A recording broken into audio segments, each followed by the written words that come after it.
ಕಾರ್ಯಕ್ರಮವನ್ನು ಕುರಿತು ಹಜರತ್ ಮೌಲಾನಾ ಹಾಫೀಜ್ ಸೈಯದ್ ಶಾ ಕಲೀಮುಲ್ಲಾ ಸಾಹಬ್ ಹುಸೈನಿ ಕಾಶಿಫ್ ಪಾಷಾ ಹೈದರಾಬಾದ್ ಇವರ ಕಡೆಯಿಂದ ಒಂದು ತಕ್ರೀರನ್ನು ನಾವು ಕೇಳ್ಕೋಬೇಕಂತ ಬಯಸ್ತಾ الحمدلله رب العالمين والعاقبة للمتقين الصلاة والسلام على أشرف الأنبياء والمرسلين وعلى آله الطيبين الطاهرين وأصحابه الأكرمين أجمعين أما بعد فأعوذ بالله من الشيطان الرجيم بسم الله الرحمن الرحيم من قتل النفس فكأنما قتل الناس جميعا ومن أحياها فكأنما أحيا الناس جميعا صدق الله مولانا العلي العظيم وصدق رسوله النبي الأمين الكريم ونحن على ذلك لمن الشاهدين والشاكرين إن الله وملائكته يصلون على النبي يا أيها الذين آمنوا صلوا عليه وسلموا تسليما اللهم صل وسلم وزد وبارك على سيدنا مولانا محمد وعلى آله وصحبه أجمعين والحمد لله رب العالمين. معزز و مکرم سامعین کرام، بزرگان دی وقار، عزت مآب خواتین اسلام، بالخصوص نگران اجلاس، بانی خانقاہ ہادہ حضرت مولانا سید محمد زین العابدین چشتی القادری ترابی صاحب مجد اللہ العالی، عالی جناب سوامی بسوالنگا سوامی جی صاحب، ہرجندر سنگھ بھاٹیا جی صاحب اور دیگر علماء کرام، مولانا ظہیر الدین صاحب اور میرے برادر محترم سید شاہ گیسو دراز حسینی صاحب، السلام علیکم ورحمۃ اللہ وبرکاتہ. حضرات، الحمدللہ پہلی مرتبہ اس خانقاہ میں حاضر ہونے کا مجھے موقع ہوا، اور جو اسٹیج آپ کے سامنے موجود ہے یہ صرف ایک اسٹیج نہیں ہے بلکہ محبت بھرے ہندوستان کی ایک تصویر ہے.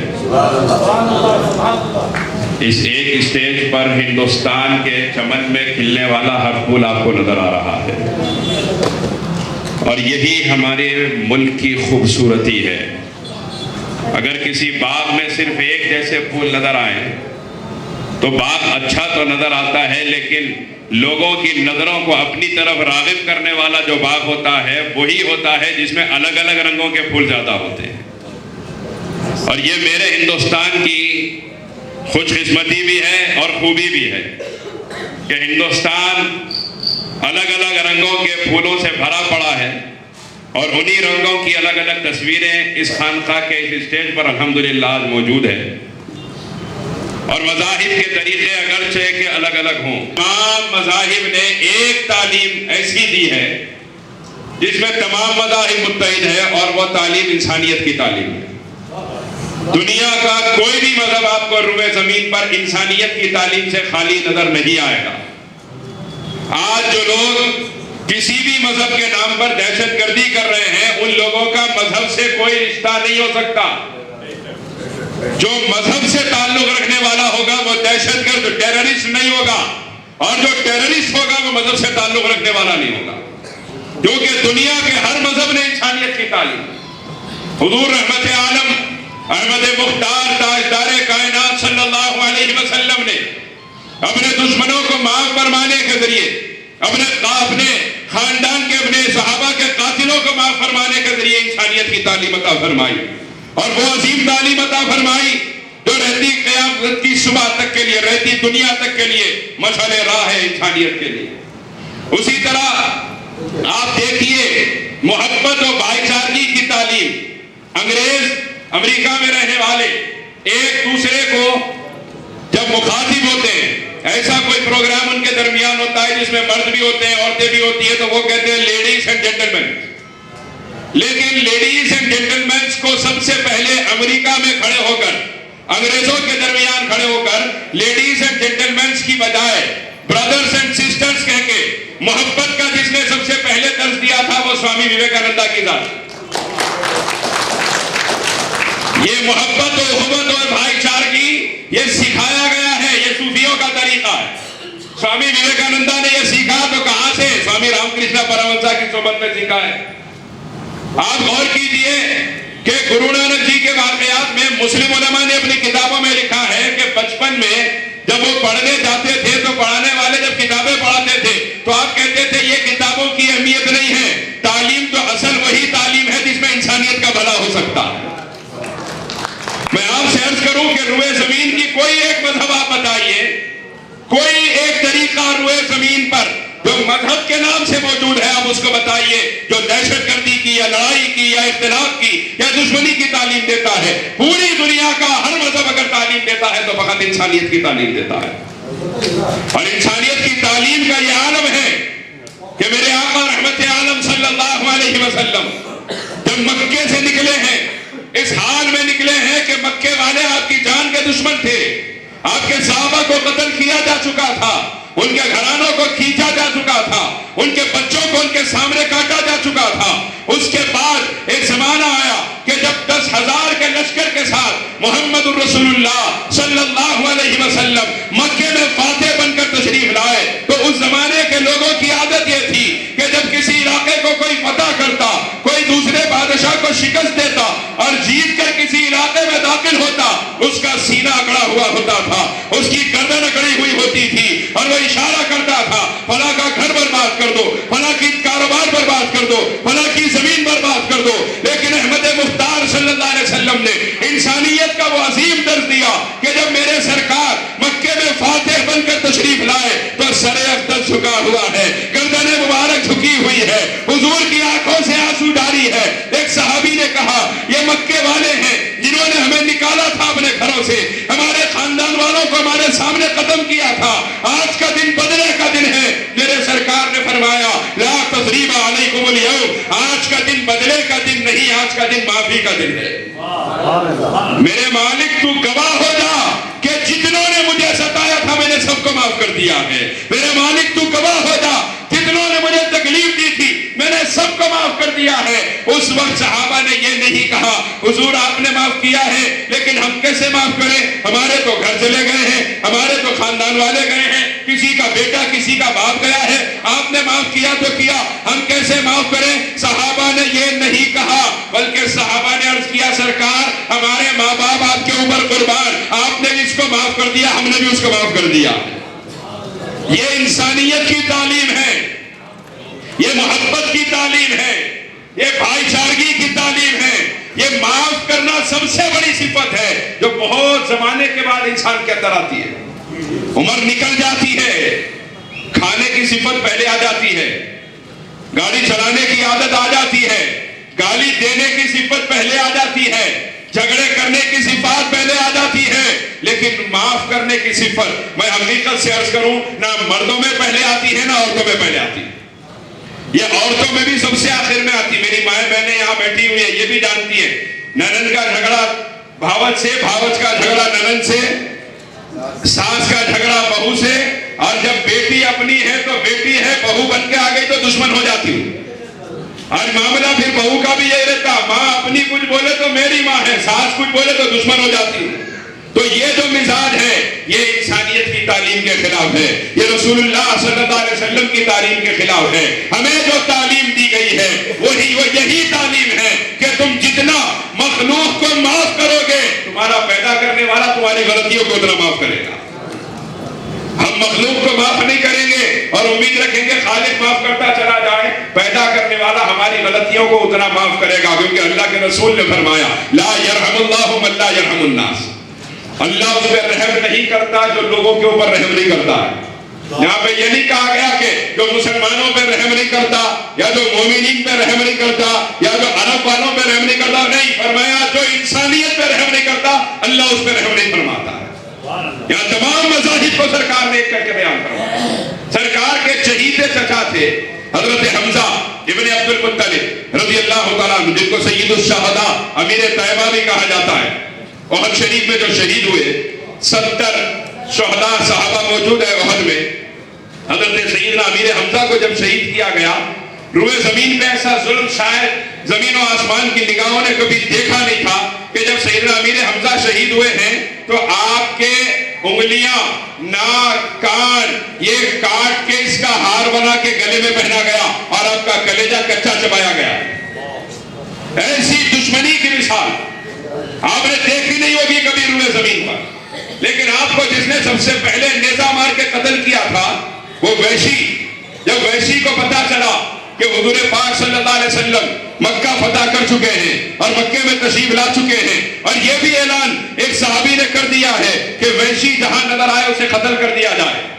اب وحشی اپنی جان بچانے دوڑے. آپ کی اہلیہ کہہ رہی ہے رکو، شاید کہ سب کو معاف کر رہے ہیں تمہیں بھی معاف کر دے. انہوں نے کہا سب کو معاف کرنا اور بات ہے، میں چہیتے چچا کا قاتل ہوں. میں نے اس چچا کو قتل کیا جس کے جنازے کے سامنے نبی آوازوں سے روئے ہیں. اس چچا کا قاتل ہوں جس کے جنازہ کئی مرتبہ نبی نے روتے ہوئے پڑھایا ہے. وہ سب کو معاف کریں گے، مجھ جیسے کو معاف نہیں کریں گے. ارے ہم تو کوئی گھور کے دیکھ لے گاڑی سامنے آ جائے تو اسے معاف نہیں کرتے ہیں. ہمارا حال تو یہ ہے کہ کوئی ہماری گاڑی کو 3 سے 4 مرتبہ ہارن زور سے لگا دے تو ہم اسے معاف نہیں کرتے ہیں. کوئی ہمیں تیز نظر سے دیکھے تو ہم اسے معاف نہیں کرتے ہیں. کوئی ہاتھ اٹھا دے تو پھر تنگ آمد بجنگ آمد کی کیفیت ہو جاتی ہے. ایسے ہو جاتا ہے کہ میدان ہے جنگ کا یہ کیفیت ہماری ہو جاتی ہے. عورتوں میں بھی عالم یہ ہے کہ فلاں میرے خلاف وہاں پہ یہ جا کے بولی تھی، اس کی اصلیت میں بتاتی ہوں تمہارے کو اس کی حقیقت کیا ہے. یہ ہمارے معاشرے کی حقیقت بتا رہا ہوں. یہ ایران ٹوران کی بات نہیں بتا رہا ہوں، میرے آپ کے گھروں کی بات بتا رہا ہوں. اب آپ دیکھیے یہاں ہم چھوٹی سی بات پہ لڑ جاتے ہیں اور چچا کا قاتل ہے اپنے چہرے پہ نقاب لگا کے گھوڑا دوڑاتے ہوئے حضور کی بارگاہ میں حاضر ہے اور آگے کہا کہ جب جیسے ہی نقاب ہٹایا سرکار فاروق اعظم نے تلوار نکالی. عرض کیا یا رسول اللہ اجازت دیجیے میں اس کا سر قلم کر دوں. حضور نے ارشاد فرمایا ٹھہرو عمر پتا تو چلے آیا کس لیے ہے. جب حاضر ہوئے ویشی سرکار نے فرمایا کیا چاہتا ہے. عرض کیا کہ آج تک میں نے آپ کو تکلیف دی ہے، آپ کے چچا کو قتل کیا ہے، بس اتنا پوچھنا چاہتا ہوں کہ اگر میں آپ کا ہو جاؤں، میں اگر کلمہ پڑھ لوں تو کیا مجھے بھی معاف کر دیا جائے گا. سرکار نے فرمایا تو خدا کو مان لے تجھے بھی معاف کر دیا جائے. تو ویشی نے کہا اگر آپ نے معاف کر دیا لیکن خدا نے پکڑ کر لی تب کیا ہوگا. سرکار نے فرمایا سن، میں جسے معاف کر دیتا ہوں خدا بھی اسے معاف کر دیتا ہے. یہ اختیار مصطفیٰ ہے. پھر اس کے بعد پوچھا کہ اگر محشر کے میدان میں مجھے خدا نے پکڑ لیا تب کیا ہوگا. تب میرے سرکار نے جواب دیا کس سے؟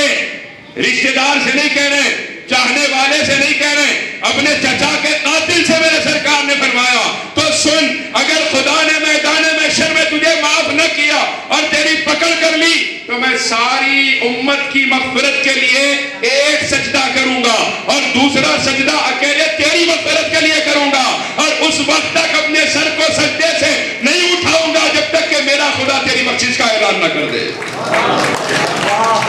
کس کریم کے غلام بن کے ہم لٹیروں کی زندگیاں گزار رہے ہیں. ہم کس کریم آقا کے غلام ہیں اور چھوٹی چھوٹی بات پہ رشتے توڑ دیتے ہیں. میرے سرکار نے فرمایا لا يدخل الجنت قاطع، رشتہ قطع کرنے والا جنت میں نہیں جا سکتا.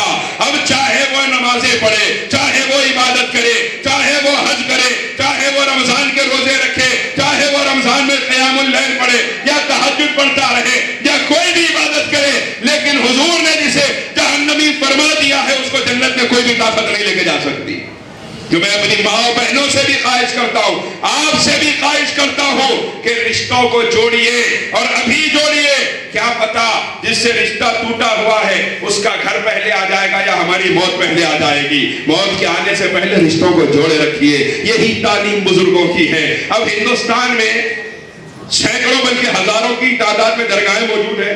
یہ خانقاہ بھی درگاہوں کا ایک حصہ ہے اور ایک ایسی بارگاہ جس بارگاہ سے ہندوستان کو وہ چیز ملی ہے جو اس سے پہلے کسی اور سے ملی نہ بعد میں ملی ہے. وہ ایسی بارگاہ جس کی غلامی نے قطب الدین کو بختیار کاکی بنایا ہے. وہ ایسی بارگاہ جس نے بابا فرید الدین گنجے شکر جیسا زہد انبیاء اس امت کو عطا فرمایا ہے.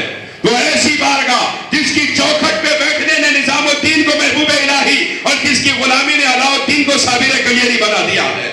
وہ ایسی بارگاہ جس کی خاک نشینی نے نصیر الدین کو چراغ دہلوی اور سید محمد کو بندہ نواز کے سودراز بنا دیا ہے. وہ بارگاہ کس کی ہے؟ وہ خواجہ خواجگان سلطان الہند عطائے رسول خواجہ معین الدین چشتی اجمیری غریب نواز رضی اللہ تعالیٰ عنہ کا آستانہ ہے۔ اجمیر مقدس میں غریب نواز کا گنبد اپنے نانا جان محمد رسول اللہ صلی اللہ علیہ وسلم کے دین کی حقانیت بن کے چمک رہا ہے، اور انشاءاللہ صبح قیامت تک اسی طرح چمکتا رہے گا۔ یہ سب سے بڑی خانقاہ ہے بر صغیر کی، میں آپ سے عرض کروں سب کانٹیننٹ کی سب سے بڑی خانقاہ وہ اجمیر شریف ہے، اور اجمیر شریف میں آپ جاتے ہیں اگر تمام مذاہب کے لوگ آپ کو نظر آئیں گے، آپ کو ہر مذہب کا انسان ہر دن وہاں پہ نظر آئے گا۔ اور اجمیر شریف میں جب آپ بلند دروازے سے اندر داخل ہوں گے تو سما خانے کے سامنے دو بڑی بڑی دیگیں آپ کو نظر آئیں گی، ان دیگوں کے اندر پکوان ہوتا ہوا نظر آئے گا۔ 800 سال سے پکوان ہو رہا ہے، اور تاریخ گواہ ہے 800 سال سے غریب نواز کی دیگوں میں گوشت نہیں پکایا گیا ہے۔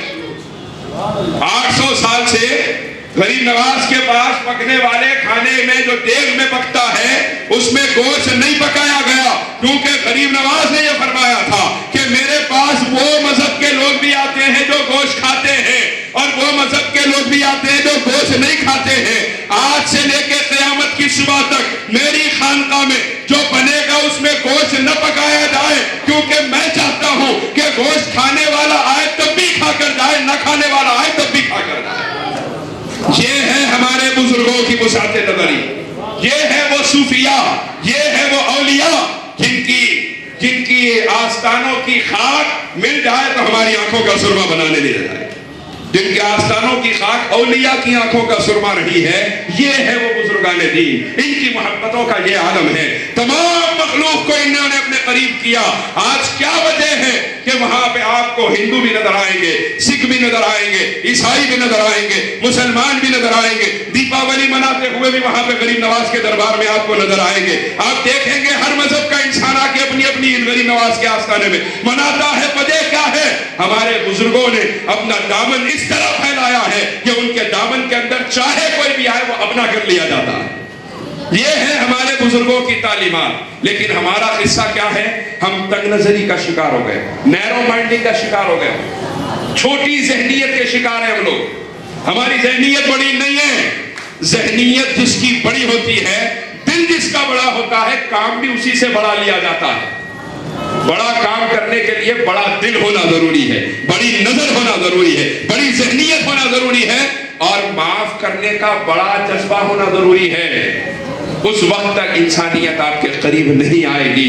ہم یہ بزرگان دین جن کے ہم ماننے والے ہیں، ان کا یہ عالم تھا کہ غیروں کو اپنے قریب کر لیتے تھے۔ ہمارا حال یہ ہے، سگے بھائی ہمارے سے دور ہے، سگی بہنیں ہمارے سے دور ہے، سسرال کے رشتہ دار ہمارے سے دور ہے۔ وجہ کیا ہے؟ ہماری بد اخلاقی کی وجہ سے دور ہے، اتحاد کی صفت ہمارے اندر نہیں ہے، اس کی وجہ سے یہ سب ہم سے دور ہے۔ ان کو قریب کریں۔ یہ تمام آج یہ اسٹیج کے اوپر، اس ذمہ دار اسٹیج کے اوپر جہاں تمام مذاہب کے علماء رہنما ماشاءاللہ موجود ہیں، میں اس اسٹیج کے اوپر یہی عرض کرنا چاہتا ہوں، آپ سے بھی نہ صرف آپ کے سامنے بلکہ تنہائی میں بھی ہماری فکر یہی ہونی چاہیے، اتحاد قائم رہے، اتحاد قائم رہے۔ کیوں کہ ربط ملت سے ہے قائم، فرد تنہا کچھ نہیں، موج ہے بیرون میں اندرون دریا کچھ نہیں۔